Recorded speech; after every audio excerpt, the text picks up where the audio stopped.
Buenas tardes a todas y a todos. Muchas gracias por acompañarnos en estos martes de colaboración. El día de hoy nos acompaña el doctor Luis Alberto Vallejo Castillo. Él actualmente trabaja como gerente de investigación en inmunomoduladores y transferón en la Unidad de Desarrollo e Investigación en Procesos del Instituto Politécnico Nacional, donde cuenta con 6 años de experiencia en investigación y desarrollo de productos farmacéuticos. Obtuvo su licenciatura en Química Farmacéutica Biológica por parte de la Facultad de Estudios Superiores Zaragoza, en la UNAM.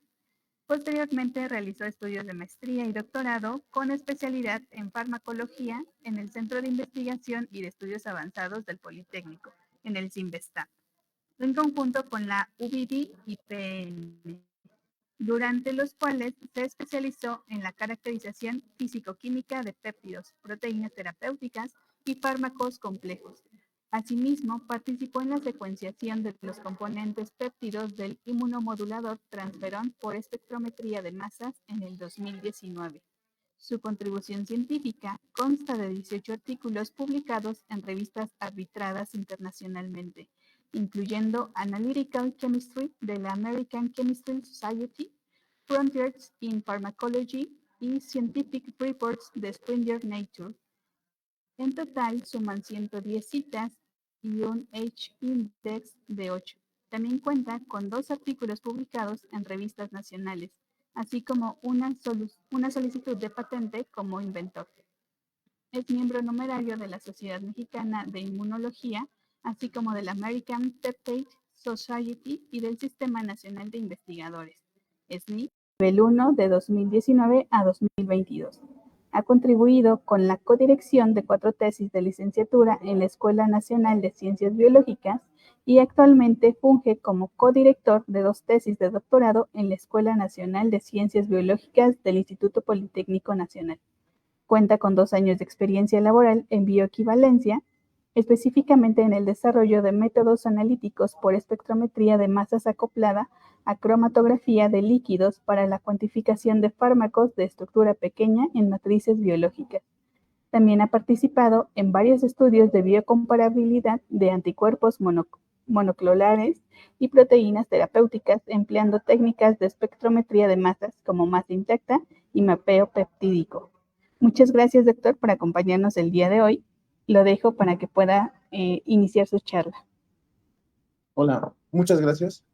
Y de antemano también agradezco la invitación que me hicieron para poder participar en Pilares, con el objetivo de difundir la ciencia y que ésta pueda ser utilizada por el público en general y que pues le saquemos provecho todos le saquemos provecho de los conocimientos que se están desarrollando en el país.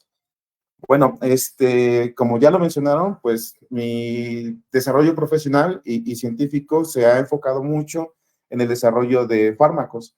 Primero, en fármacos convencionales, por ejemplo, aspirinas, naproxeno, los que son bastante conocidos por todos, pero también he tenido la oportunidad de estar en estudios de anticuerpos monoclonales, que son proteínas terapéuticas. En este sentido, pues creo que bastante útil para todos nosotros que podamos en esta charla platicar sobre estos dos grupos de medicamentos que existen, o de fármacos, mejor dicho, y que podamos conocer sus diferencias y que lo que podamos ver aquí se pueda aplicar en la vida diaria. Entonces, la charla de hoy se llama Fármacos obtenidos por síntesis química y la nueva generación de anticuerpos monoclonales terapéuticos.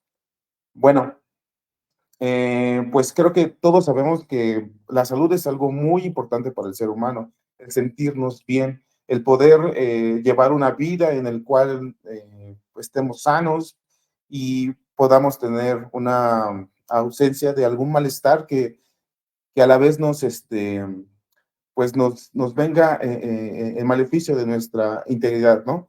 De hecho, el ser humano, de las primeras cosas que se dio cuenta es justamente de eso, de cosas extrañas que sucedían en sus organismos y que no eran completamente funcionales, ¿no? Y que les traían ciertos problemas para poder subsistir.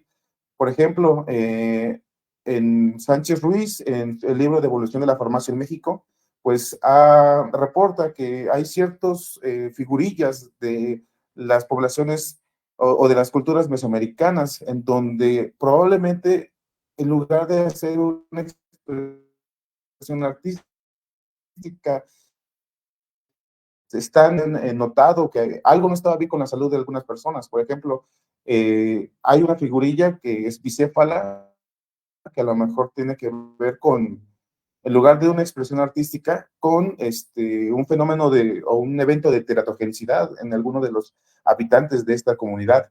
Por ejemplo, también existen otras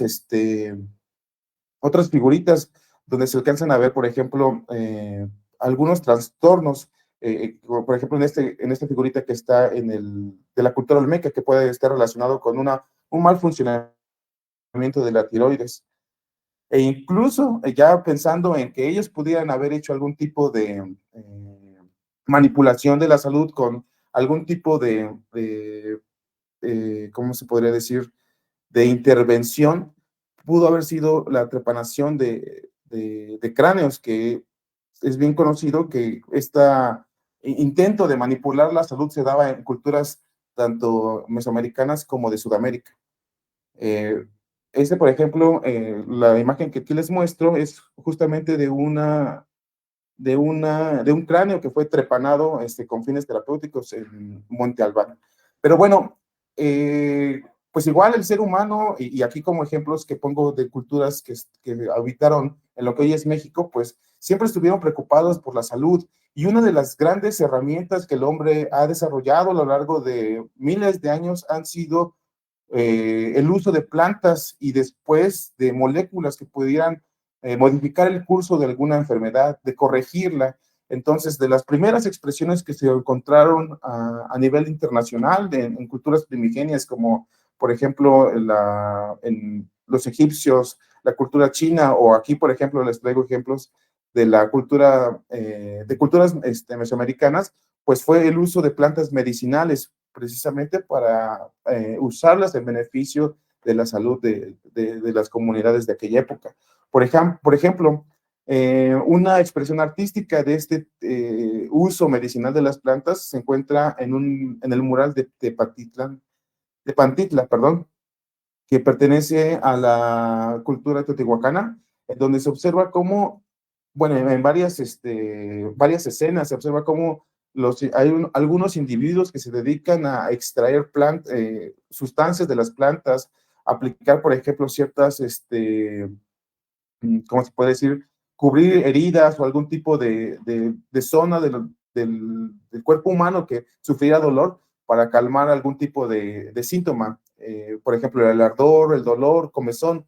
De hecho, había incluso personas especializadas en las culturas mesoamericanas, por ejemplo, en la mexica, que se dedicaban al estudio de estos tratamientos, y no solamente al estudio, sino a la recolección de las plantas, la producción de los tratamientos y su aplicación.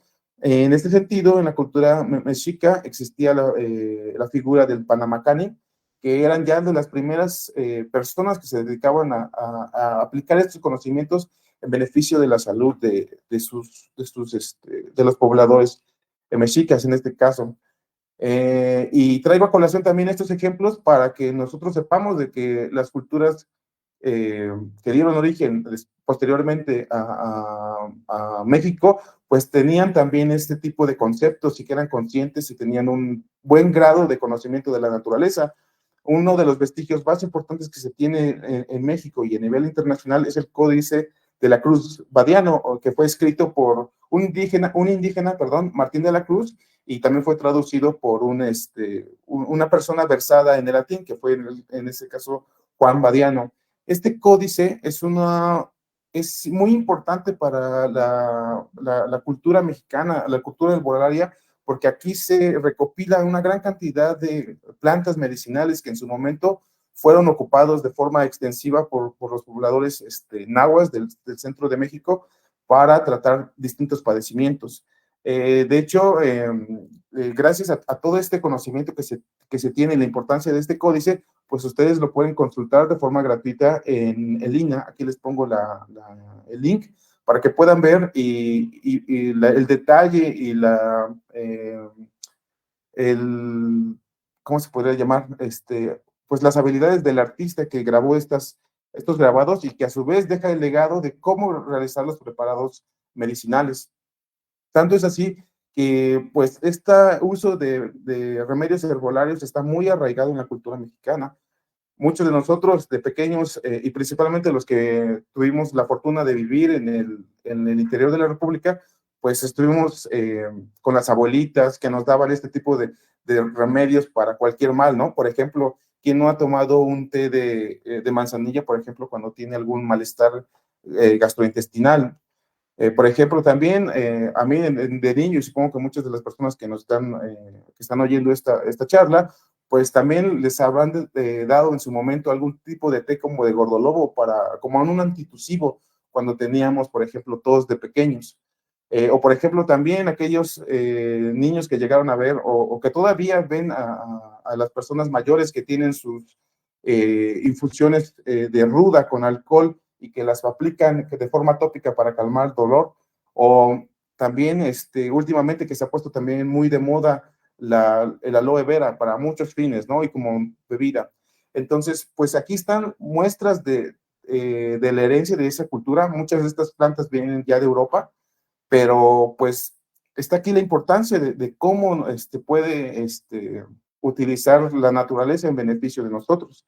Sin embargo, pues con el paso de los tiempos, pues se ha tenido que aplicar una gran cantidad de investigación científica para poder discernir, qué es efecto placebo y en dónde hay realmente un efecto terapéutico. Y como un efecto placebo me refiero a aquel efecto benéfico, pero que puede venir de un pensamiento más que de un efecto real del fármaco o de un fármaco. Entonces, actualmente no se ha encontrado como tal una prueba fehaciente de que a lo mejor la manzanilla pueda tener un principio activo que nos ayude para mejorar algún tipo de problema gastrointestinal. El gordolobo, en cambio, sí se ha encontrado que tiene, por ejemplo, un alto contenido de mucílagos, que son los que tienen el efecto antitusivo. Y de aún así que hemos hecho varios estudios investigando los efectos terapéuticos de estas plantas, pues se ha encontrado, por ejemplo, que en la ruda debemos de tener mucho cuidado porque hay muchos casos en los que se llegan a tomar infusiones de ruda, pero esta planta tiene muchos efectos tóxicos. De hecho, ¿cómo se puede decir? Sus componentes oleosos, ese aroma que nosotros sentimos puede ser tóxico en el riñón y en el hígado. Pero, por ejemplo, también ya ha habido una gran cantidad de investigaciones y se ha encontrado, por ejemplo, en el caso de la aloe vera, pues que contiene un compuesto que se llama aloína, que aquí les muestro su estructura química, y que ese compuesto, pues se ha visto que tiene un efecto laxante.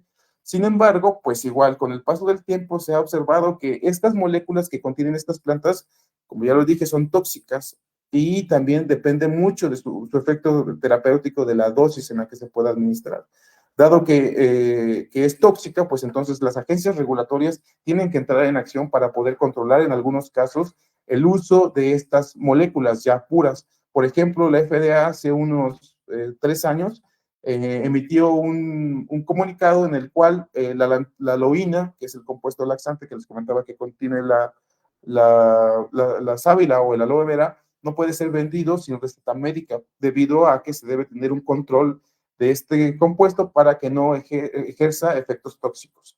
Entonces, pues vemos aquí que muchos de los compuestos que nosotros hemos obtenido ya como fármacos, pues proceden de estas plantas y que las plantas han sido la base para que el ser humano pueda encontrar las primeras estructuras y así poder aplicarlas ya con conocimiento científico al tratamiento de algunas enfermedades.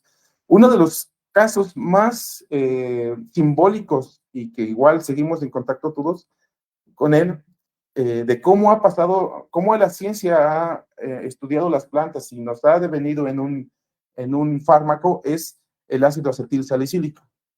Y como ya los mencioné, desde tiempos muy remotos, pues esa curiosidad del ser humano lo llevó a que pudiera observar las plantas y percatarse que algunas de ellas tenían efectos benéficos. En este caso, en algunas culturas de Europa, por ejemplo, y de Asia, se observó que cuando alguien de ellos tenía dolor, si mascaba lo que era la corteza del sauce blanco, pues este dolor disminuía. Y fue así lo supongo y lo veo, como el hombre primitivo por ensayo y error fue encontrando esta relación, que el dolor podía ser disminuido al masticar la corteza del sauce blanco. Posteriormente, ya con el avance de la ciencia y que ya se conoce, y principalmente de la química, se encontró que el compuesto activo de esta corteza de sauce blanco era el ácido salicílico.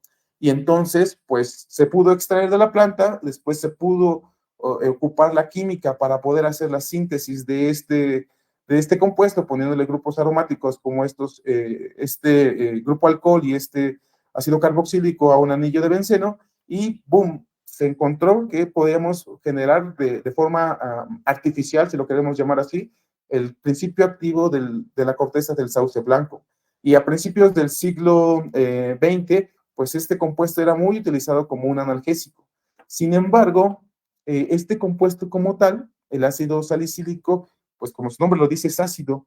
Entonces, en algunos casos, las personas que tenían que tomarlo de forma crónica, se empezaban a generar lesiones en la boca, pues al estar en constante contacto con esta molécula, pues se ulceraban. Entonces, para 1897, un químico orgánico alemán de nombre Felix Hoffmann, pues él observó todos estos efectos adversos que tenía su papá, porque el papá de Felix Hoffmann pues tenía artritis reumatoide y tenía que estar tomando constantemente el ácido salicílico. Él justamente con sus conocimientos de química y conociendo la estructura de la molécula, pues le unió un grupo acetilo. Y ya con ese grupo acetilo, pues disminuyó la acidez y entonces ya ahora sí podía, el papá de este químico, podía consumir el medicamento o el fármaco en este caso, pero no le iba a dañar la comisura de la boca. Y así nació el ácido acetilsalicílico, que hoy conocemos ampliamente como la aspirina y que es mundialmente conocida. Y de hecho es uno de los fármacos más antiguos y más utilizados a nivel mundial. Y vemos cómo aquí entonces ya la ciencia y tanto la naturaleza se empiezan a conjuntar para poder hacer cosas novedosas. Y aquí entonces es justamente hacia principios del siglo XX, donde viene otro científico muy importante que se llama Paul Ehrlich, que Paul Ehrlich obviamente había observado que había ya varios fármacos que se obtenían por síntesis química, pero que tenían efectos adversos. Entonces él se imaginaba poder crear una bala mágica que fuera así como tal, que se disparara hacia una persona enferma, pero que tuviera la habilidad de solamente acertar en las células o el dolor o el padecimiento que tuviera esa persona sin generar efectos adversos y que obviamente, pues intentando causar un bien, se causara un mal mayor.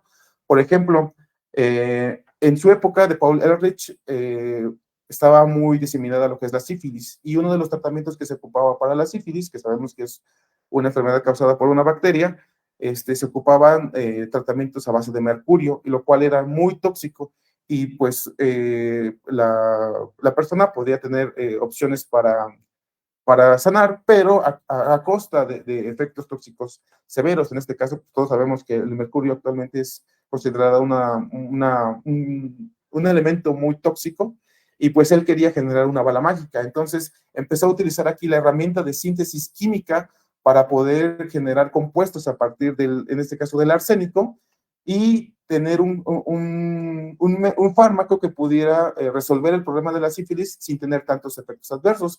Y a prueba y error, logró sintetizar la arsfenamina 606, que fue mejor conocido después como Salvarsan, que fue uno de los primeros compuestos que ya se obtuvo en su totalidad por síntesis química y que tenía un efecto terapéutico, en este caso para tratar la sífilis. Y con este uso de la química orgánica para generar fármacos, pues se acuñó el principio de la quimioterapia. que actualmente tiene otras implicaciones y que es utilizado principalmente hacia tratamiento de cáncer, pero aquí obviamente surgió para referirse a la generación de fármacos utilizando la química orgánica. Y bueno, desde el surgimiento de este concepto de la bala mágica, desde con Paul Ehrlich, pues se generaron una gran cantidad de síntesis de fármacos generados a partir de síntesis química y los cuales hasta la fecha siguen siendo utilizados para poder tratar enfermedades. Por ejemplo, yo ahorita ya les mencioné, está tan solo el ácido acetilsalicílico, el naproxeno, está, por ejemplo, algunos antibióticos que se encontraron en las estructuras originales a partir de cultivos en los cuales se tenían hongos y se pudo dilucidar la estructura química de estos compuestos y a partir de esa estructura química hacerle modificaciones a la base principal para poder mejorar algunas propiedades terapéuticas. Por ejemplo, que se degradaran menos rápido, que fueran más estables, etcétera, etcétera, etcétera. Entonces, durante un ciclo, nosotros pasamos, o la humanidad se pasó estudiando los fármacos obtenidos a partir de síntesis química, y de hecho, pues tuvieron un gran impacto en lo que es la humanidad. De hecho, por ejemplo, uno de los fármacos que más impacto ha tenido en lo que es el curso de la humanidad han sido los antibióticos. Por ejemplo, en la Primera y Segunda Guerra Mundial, muchas de las bajas en el frente de guerra eran debido a infecciones por las condiciones insalubres, por heridas maltratadas. Entonces, pues aquí, pues ya con el descubrimiento de Alexander Fleming, que observó que en los cultivos, en las cajas Petri, había un halo de inhibición de cultivos bacterianos y que este halo de inhibición era causado por algún hongo y que después encontró la penicilina, pues esta penicilina pudo ser después extraída o sintetizada y aplicada en el campo de batalla y después pasó este fármaco a la humanidad y pues logró salvar una gran cantidad de vidas. De hecho, una de las causas principales de muerte en aquella época era una diarrea a causa de un agente infeccioso. Entonces, estos descubrimientos lo que hicieron fue tener un gran impacto en la supervivencia del ser humano y en cambiar el curso de nuestra historia. Bueno, y ahora lo que nosotros, o lo que les he platicado, que es bastante sencillo, ha sido sobre el fármaco, pero ahora tengo que mencionar que hay una diferencia cuando nosotros hablamos de medicamento. Un fármaco, como ya lo vine mencionando, es el principio activo, es decir, si lo queremos ver así, es un sólido, un polvo blanco, eh, que justamente es el que nos va a hacer el efecto benéfico a nuestra salud. Sin embargo, por ejemplo, no sé si ustedes han visto cuando tienen su medicamento que dice contiene 500 miligramos de naproxeno o 500 miligramos de paracetamol. Entonces, si nosotros viéramos esa cantidad en nuestras manos, vemos que puede incluso ser hasta una pizca, ¿no? Como una pizca de sal. El uso de ese fármaco en esta forma es muy complicado. Entonces, lo que el ser humano y las ciencias farmacéuticas implementaron fue formas farmacéuticas para generar un medicamento. Y justamente un medicamento es esto, es un fármaco que se encuentra en una forma farmacéutica. Las formas farmacéuticas más comunes que nosotros tenemos a nuestra disposición son las tabletas, aquí está una imagen representativa, las cápsulas de gelatina dura, las cápsulas de gelatina blanda, los jarabes que son principalmente utilizados para niños. Perdón, aquí dice jarabes, pero en realidad es una suspensión. Y algo que pues, a muchos causa aversión, principalmente a los más pequeños, son las inyecciones. Quiero aprovechar esta diapositiva para hacerles algunos comentarios sobre el uso adecuado de los medicamentos.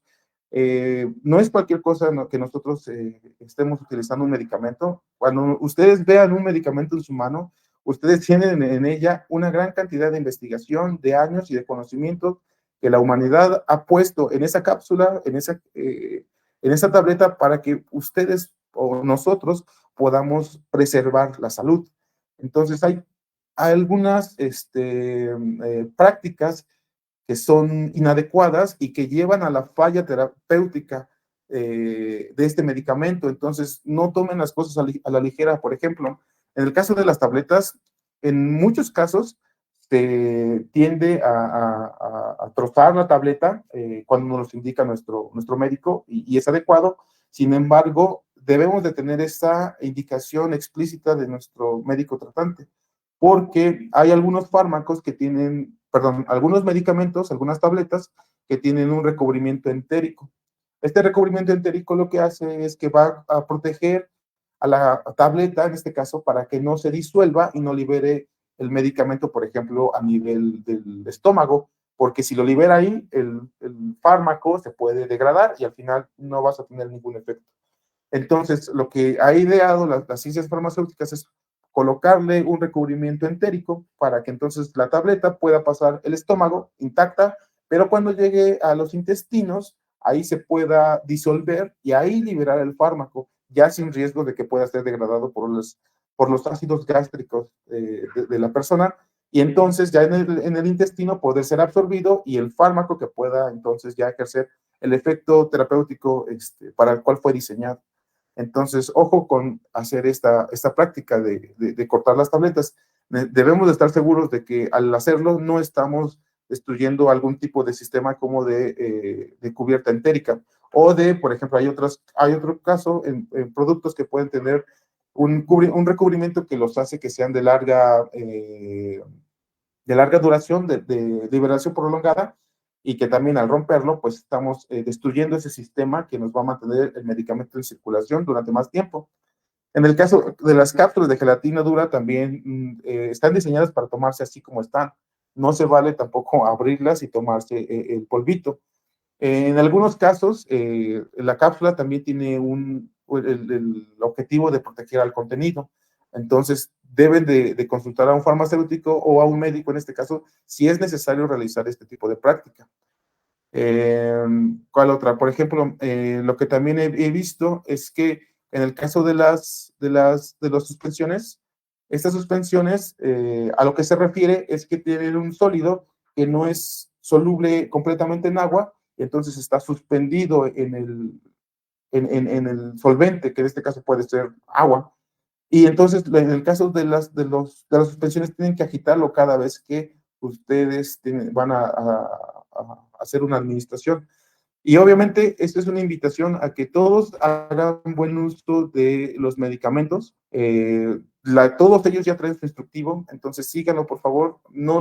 Esto es lo primero que tienen que hacer, leer el instructivo, principalmente en medicamentos que son de difícil administración, como incluso los inhaladores.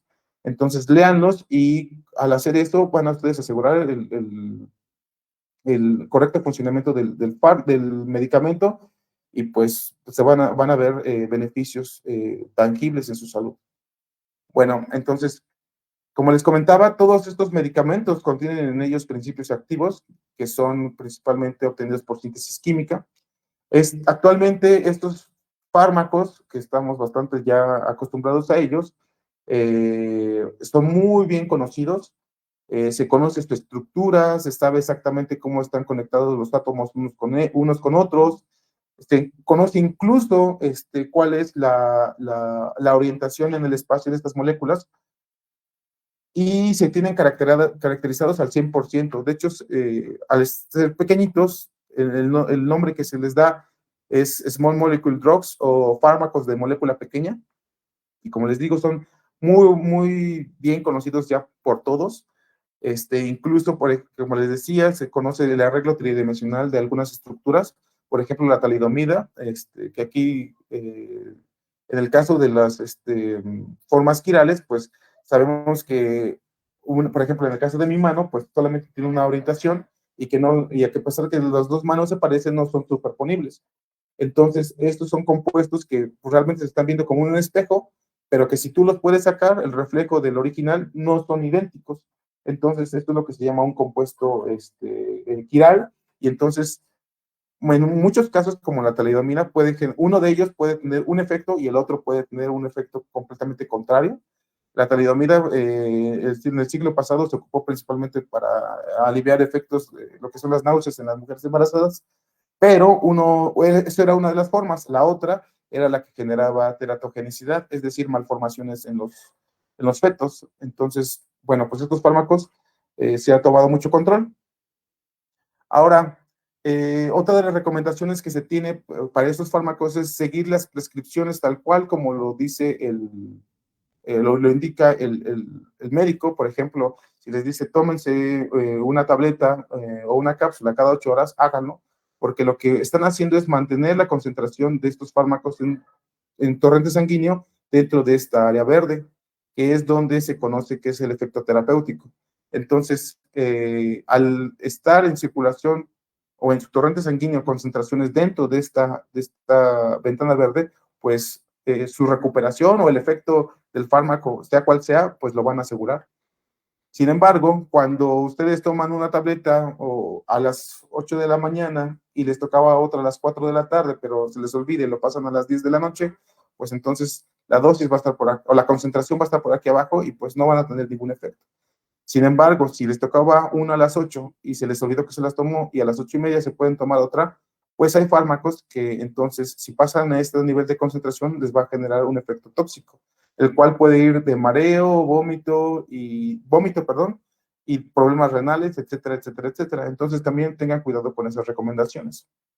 Bueno, pero después de todo esto que les he platicado de los fármacos obtenidos de síntesis química, el ser humano o los científicos se dieron cuenta de que hay muchos efectos adversos relacionados con el uso de estos fármacos.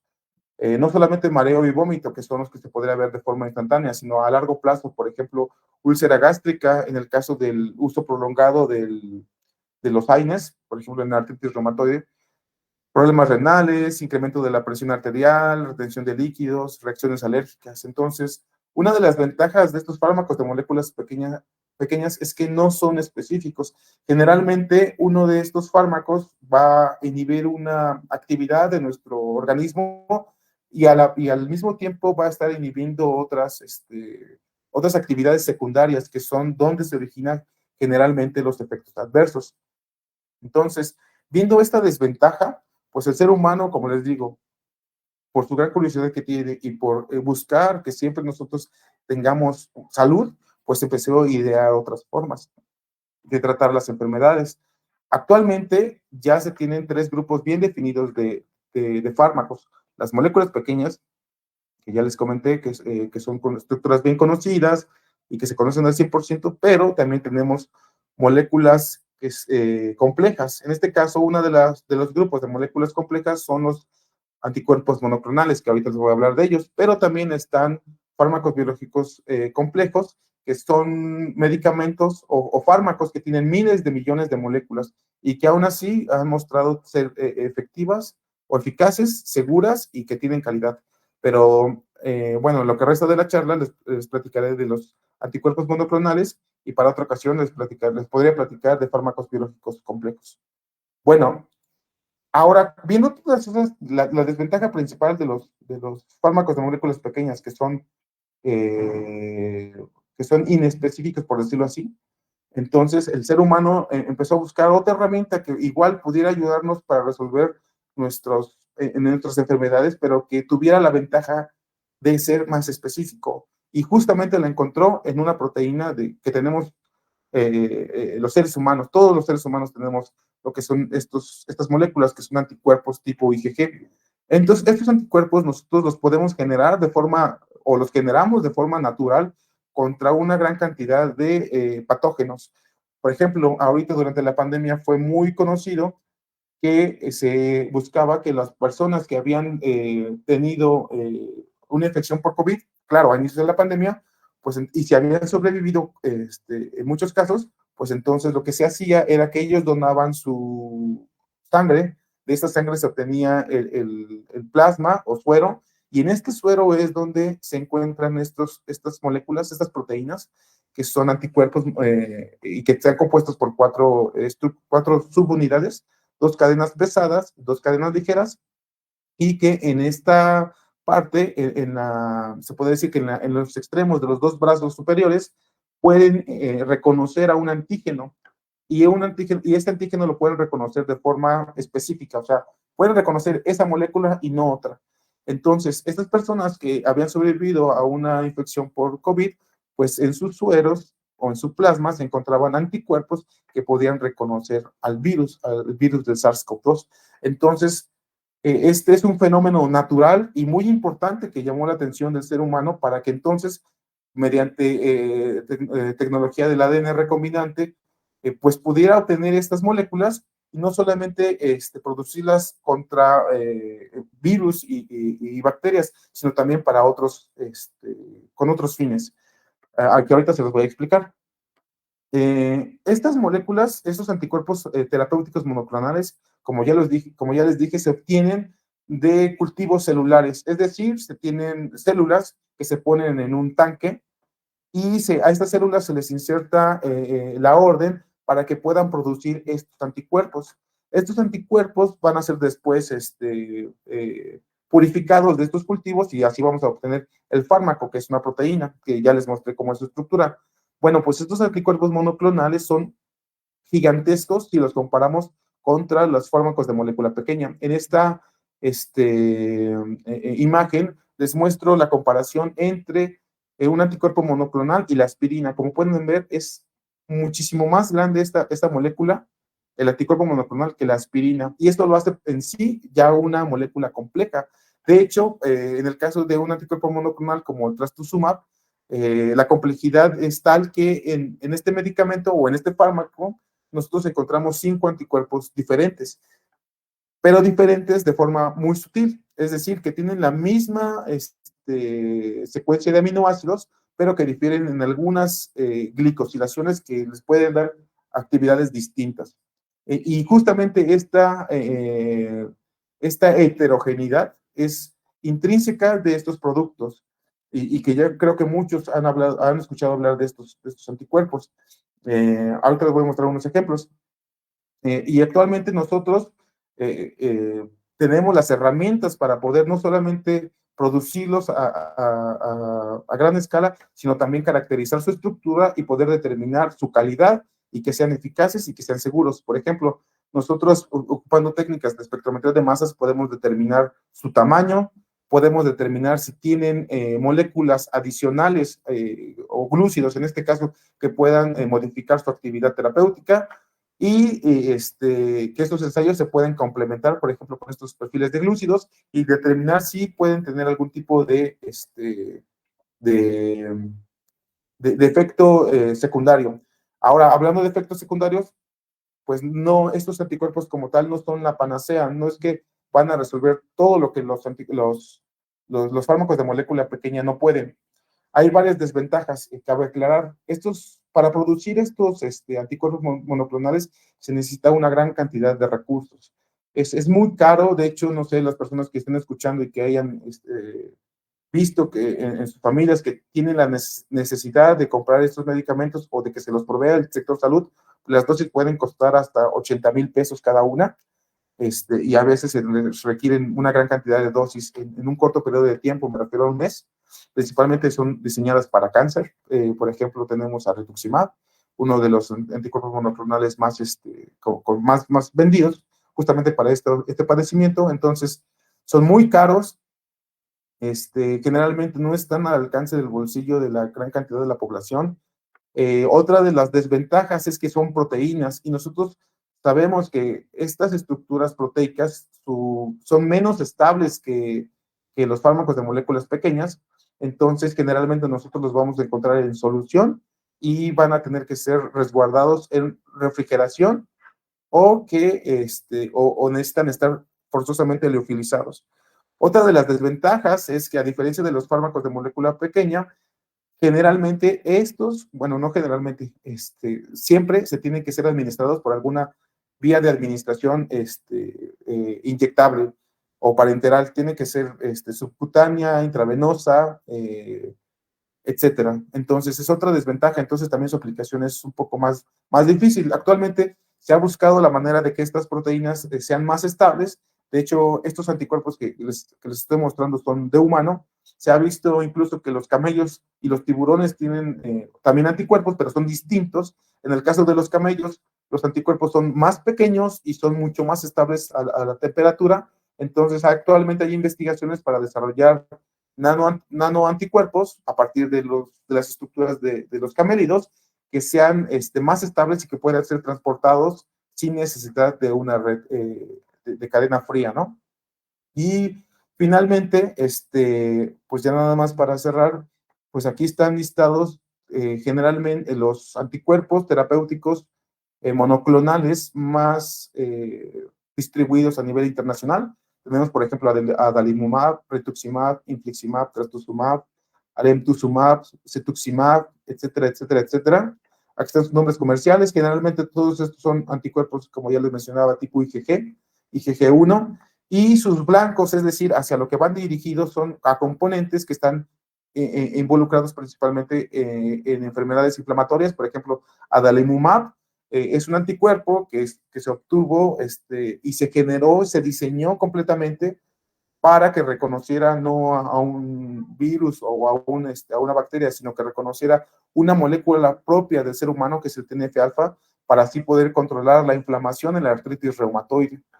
Rituximab, otro anticuerpo que igual se tomó la base o la estructura de un anticuerpo IgG y después se modificó a partir de un anticuerpo de ratón y se modificó para que igual no reconociera una estructura de un virus, de una bacteria, sino una molécula, en este caso el CD20, que se encuentra expresada en células cancerígenas. Entonces, pues vemos ahora cómo la nueva generación de anticuerpos monoclonales, o bueno, haciendo referencia a que son una innovación que viene de las moléculas de estructura pequeña o de fármacos de estructura pequeña, pues se ha modificado para que entonces, tomando una base que se encuentra en cualquier persona, ustedes, yo, se pueda redireccionar para que reconozca estructuras que están siendo parte fundamental de padecimientos, principalmente enfermedades inflamatorias como artritis reumatoide, artritis psoriásica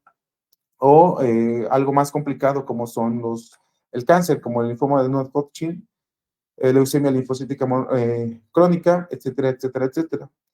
Y bueno, pues para cerrar ya nada más, pues es este panorama que les quería compartir de un punto de vista más práctico, que entonces, pues nosotros estamos acostumbrados a los fármacos de molécula pequeña, que son muy conocidos por todos, ampliamente distribuidos, pero que tienen una desventaja, que son inespecíficos. Entonces, ahora, actualmente, tenemos la fortuna de contar con estas herramientas terapéuticas que provienen del ADN recombinante o se obtienen por metodologías de ADN recombinante que han surgido de estructuras que están en la naturaleza, en el ser humano, y que han sido modificadas y diseñadas para ser utilizadas como herramientas para tratar enfermedades que antes no se podía tratar, específicamente el cáncer, y que han mostrado ser muy específicos y que gracias a esa especificidad, pues también están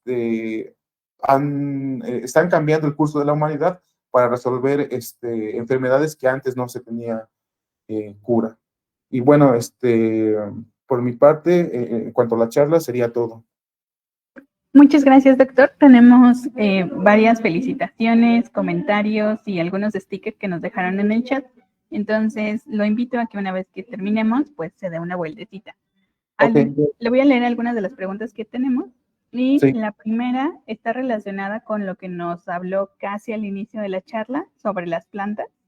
Ajá. Y preguntan cuál es la relación o si existe esta relación entre la sustancia tóxica que tiene la ruda y lo que se dice de manera tradicional que se puede utilizar de manera abortiva. ¿Existe una relación? ¿Realmente es puro mito? ¿Qué nos puede decir, doctor? Sí, de hecho, sí hay componentes de la ruda, no sé ahorita cuáles, no tengo, no los conozco bien, pero sí que ese es uno de los problemas de los tratamientos herbolarios, que tienen una gran cantidad de componentes que es difícil, pues, caracterizarlos, ¿no? Pero sí, la ruda ha demostrado que cuando se toma, por ejemplo, en infusión, en té, en un té, y en dosis altas, pues va a generar la motilidad del músculo liso, en este caso, del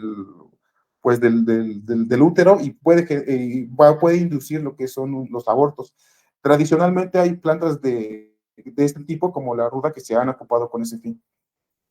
Ok, muchas gracias. También nos preguntan si puede explicar nuevamente cuáles son los anticuerpos monoclonales y cuál es su función. Ajá, los anticuerpos, bueno, a ver, vamos a disectar la dupla, ¿no? Anticuerpos monoclonales. Los anticuerpos, como ya les mencioné, pues son estructuras, en este caso de origen, pueden ser de mamíferos, los ratones, las ratas, los perros, los humanos, todos tenemos. Entonces, es un anticuerpo que justamente como el nombre lo dice, es una molécula que está es un cuerpo que va contra algo, contra un antígeno. Por ejemplo, el caso de los anticuerpos que se generaron en las personas que sufrieron una infección por SARS-CoV-2, se generaron estas proteínas, estos cuerpos que estaban anti-SARS-CoV-2, que iban hacia alguna parte del virus del SARS-CoV-2. Entonces, eso es lo que es un anticuerpo. Y en este caso yo hablé de los IgG1, hay varios tipos de anticuerpos, pero estos son los más conocidos como biofármacos. Ahora, se le llama monoclonal porque digamos que una persona que generó una respuesta de anticuerpos contra el SARS-CoV-2 generó una gran cantidad de anticuerpos que van dirigidos contra distintas partes del virus. Sin embargo, cada uno de estos anticuerpos está generado por una célula distinta. Entonces, cuando se obtenían los anticuerpos de una persona que sobrevivió a una infección de SARS-CoV-2, se podría decir que se obtiene un anticuerpo policlonal, es decir, que viene de varias células y que cada uno de esos anticuerpos reconoce distintas partes del virus. Pero ya estos medicamentos, estos biofármacos que están en la pantalla son monoclonales. ¿Por qué? Porque durante su desarrollo se escogió solamente una célula que produjera el anticuerpo que reconocía al antígeno con mayor afinidad, con mayor avidez, y que produjera ese anticuerpo en una gran cantidad, más que el resto. Entonces, de todas esas células, se seleccionó solamente una que tuviera esas propiedades que acabo de mencionar, y por eso se le llama que son anticuerpos monoclonales, es decir, un anticuerpo que procede de una sola célula y que tiene un antígeno nada más, en específico, y hacia el cual va dirigido. Ok, muchas gracias por este brevísimo resumen, doctor. También nos preguntan si todos los compuestos en fármacos son orgánicos. Orgánicos, por ejemplo, en el caso de moléculas pequeñas, si son, bueno, supongo que es lo que se refiere es que son obtenidos por síntesis química, la gran mayoría sí. Por ejemplo, había muchos compuestos que se obtenían de plantas, pero para satisfacer la demanda internacional, pues eran insuficientes, ¿no? Los cultivos. Entonces, lo que se hizo después fue buscar métodos de síntesis química para obtener estos compuestos y producirlos a una mayor escala. Y hay otros fármacos de molécula pequeña, algunos antibióticos, por ejemplo, que se obtienen, en este caso, de los hongos, vaya, y se les somete a una modificación química. Por ejemplo, se le puede poner un grupo hidroxilo o carboxilo, no sé, pero se le puede poner ciertas modificaciones para alterar sus propiedades farmacológicas o farmacocinéticas, por ejemplo, que puedan permanecer más tiempo en circulación. Entonces, en el caso de fármacos de molécula pequeña, pues hay de los que se obtienen completamente por síntesis química y de los que son modificados a partir de un origen natural, por decirlo así. Ok, de acuerdo. También nos preguntan si hay anticuerpos monoclonales genéricos que sean más accesibles en precio. Y respecto a la primera parte de la pregunta, que si hay genéricos, sí, se les conoce como biosimilares. De hecho, en los últimos años han estado venciendo patentes de estos anticuerpos monoclonales innovadores. Entonces, ya hay compañías que se dedican a hacer biosimilares. O sea, es pública la secuencia. ellos toman esa secuencia y vuelven a diseñar una célula para que produzca ese anticuerpo. Sin embargo, eh, es como si tuvieran los innovadores una vaquita que va a producir solamente un anticuerpo y la vaquita no te la va a prestar para nada. Entonces, el que quiera generar ese anticuerpo va a tener que buscar una vaquita, una vaca lo más parecida a la que tiene el innovador para generar un anticuerpo que se parezca. Obviamente es muy difícil hacer eso. Entonces, tiene que invertir mucho dinero para poder generar un biosimilar, el cual sea muy parecido al innovador. Obviamente toda esta investigación requiere recursos y desafortunadamente lo que se requiere es tanto que al final la ventaja económica en un biosimilar no es tan clara como en el caso de los fármacos de molécula pequeña. En el caso de los fármacos de molécula pequeña puede haber un producto costar 1,000 pesos y el genérico puede costar 10, 20 pesos, ¿no? Pero en el caso de los anticuerpos monoclonales, esa brecha en precios no es tan pronunciada, es muy cercana. Entonces, de hecho, es un problema que se ha visto en los últimos años y que pues no se ha podido romper, ¿no? Que se pueda disminuir dramáticamente el costo de un biosimilar. Una de las formas que se podría hacer es generando productos innovadores o biosimilares nacionales que puedan abatir los precios de importación, de regalías, de convenios, etcétera. Pero hasta la fecha ha sido complicado. Ok. También nos preguntan si hay uso de plantas medicinales para medicamentos oncológicos. Lo desconozco, la verdad. La verdad que es una de los, de las enfermedades más complicadas que se está, bueno, que nos enfrentamos, vaya, pero en ese momento sé que hay anticuerpos, que hay fármacos de molécula pequeña, y no creo que exista algún remedio herbolario que sea eficaz contra el cáncer. Una de las desventajas, perdón, que les mencionaba en cuanto a los remedios herbolarios es que son muy heterogéneos. Es decir, si por ejemplo una planta que suponemos que dice que cura alguna enfermedad oncológica, se produce en el norte del país o en el sur o en el centro, a lo mejor el compuesto que puede ser activo se encuentra en distintas proporciones, entonces es muy complicado controlar eso, pero realmente no creo que, bueno, desconozco en este momento si hay algún remedio herbolario contra alguna enfermedad. Aunado, perdón, doctor, aunado a esta respuesta, también tenemos una pregunta similar. ¿Hay uso de plantas medicinales como sustitutos sintéticos? Creo que va relacionado con lo que nos comentan, ¿no? Las plantas tienen demasiados compuestos y no, está complicado, ¿no? Sí, sí, exacto. Sí, sí, está muy complicada esa, o sea, hay plantas de las cuales se puede obtener la base de un principio activo y después modificarla, pero sí es complicado. De acuerdo, no tenemos más preguntas, solamente, como le decía, muchas felicitaciones, comentarios y stickers. Y de una vez nos colocó uno de nuestros espectadores cuál va a ser la charla de la siguiente semana.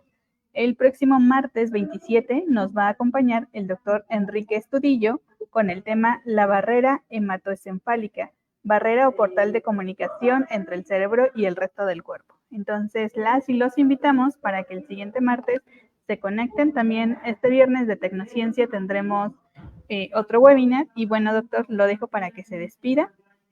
Muchas gracias por habernos acompañado el día de hoy. Al contrario, fue un gusto estar con ustedes y la verdad que pues lo que nosotros hemos aprendido durante nuestros estudios de posgrado, pues es muy importante que lo podamos transmitir al resto de la población y que pues sirva para que pues tengamos una mejor vida, ¿no?